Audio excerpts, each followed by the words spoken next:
E aí, pessoal que gosta de ecologia, hoje a gente vai estar mostrando aqui nesse vídeo como plotar uma curva de acumulação de espécies, tá? Quem trabalha com ecologia sabe que essa é uma atividade bem importante para a gente mostrar o quanto que a gente conseguiu apanhar da riqueza de determinado local, né? Quando eu falo riqueza, riqueza de espécies. E aí a gente consegue ter uma ideia de qual porcentagem da eficiência de coleta eu tive, tá? Então, para isso, a gente vai estar usando, né, esses dados aqui que representam o quê? Representam as riquezas estimadas, né, por diferentes estimadores. Por exemplo, a gente tem o AS, né, o AIS, temos o estimador CAL, né, o 1, o 2, a gente tem Jackknife, né, 1 e 2, Bootstrap, etc. Né, vários estimadores aí disponíveis aqui, tá? Lembrando, a gente vai deixar disponível aí no card a aula que a gente ministrou, mostrando como roda, né, esses estimadores lá no Estimate-S, tá? Então vamos lá. Aqui, né, eu já estou com meus dados que eu mostrei para vocês, né, anteriormente. Veja, primeiramente eu tenho que selecionar qual vai ser as colunas que vão entrar aqui para compor minha curva de acumulação, tá? Então a gente vai escolher primeiro a coluna das amostras, a da riqueza observada e do erro, tá? Então, tanto que vocês estão vendo aqui, ó, aqui na frente, esse 1 representa que as amostras é a minha primeira coluna lá no meu conjunto de dados. A riqueza observada é a terceira coluna e o erro é a sexta coluna, tá? Então, rapidinho aqui só para a gente ter uma noção, né? Então, ó, na minha primeira coluna eu tenho minhas amostras, tá? A terceira eu tenho aqui, ó, minha riqueza observada de Malthal. E aqui a sexta, ó, eu tenho meu SD, né, meu desvio padrão, ok? Então são essas três aqui que vão me gerar a curva dos dados, né, da riqueza observada, ok? Então vamos aqui, tá, chamar esses dados aqui. Ok, então eles já estão disponíveis, tá? Aqueles dados que estavam naquelas colunas já estão disponíveis. Bem, o outro momento aqui, ó, nós vamos utilizar os dados de riqueza. Agora só que é a riqueza estimada. Para o nosso caso aqui, eu vou estar utilizando Jackknife de primeira ordem, mas você pode usar, né, Cal de primeira ordem, pode usar A6. Óbvio, você tem que se aprofundar um pouco, né, no conceito, nos princípios de cada um desse estimador, para saber qual você deve utilizar.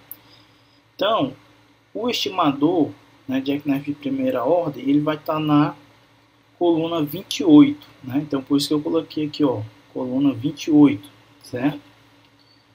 E, óbvio, nós temos que colocar o erro do estimador, tá? E aqui, por padrão, a gente vai fazer o seguinte, olha. Eu quero que seja colocado o intervalo de confiança de 95%. Então, por isso que vocês estão vendo esse 1 menos 0,25. Então, isso daqui vocês deixem sempre, né, desse formato. Agora aqui, né, os graus de liberdade, eles vão mudar. Tá? Por quê? Porque os graus de liberdade vão depender de quantas subamostras eu tenho. No nosso exemplo aqui, olha o que é que vai acontecer. Se eu ver aqui para baixo, ó, nós temos 100 subamostras. Então, o grau de liberdade é o quê? É sempre o número de amostras menos 1. Então, por isso que vocês estão vendo aqui, ó, 99. Isso vai ser multiplicado, tá, pelos meus desvio padrão, né, lá do estimador, que no caso vai estar na coluna 29. Então vamos ver agora aqui, ó. Mudei, já foram disponibilizados, portanto, esses dados. Agora, estabelecendo, né, os limites para os eixos, ou seja, qual é o valor mínimo que vai ser plotado, qual é o valor máximo que vai ser plotado. Tá? Então, tá? Vamos aqui selecionar tudo, tá? E, né, aqui, tá? Valores também já foram disponibilizados, certo? Deixem esse daqui como padrão, de aqui esse 0,8, 80% aqui no Y mínimo, tá? Aqui se eu quiser mostrar os valores, tá? Não vou fazer aqui nesse caso.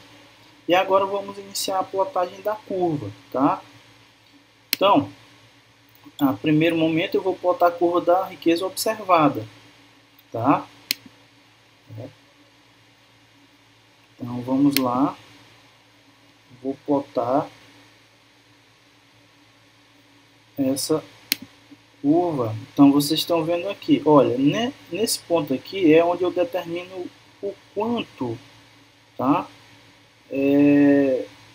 Vai ter a escala aqui, veja que eu botei 105, exatamente, né? Esse valor aqui, tá? Então se você quiser aumentar, se você tiver 200 amostras, você vai ter que mudar aqui para botar 205, para que o eixo fique, né, adequado à quantidade de amostras que você tem, tá? Ok, vamos colocar os pontos referentes a cada subamostra.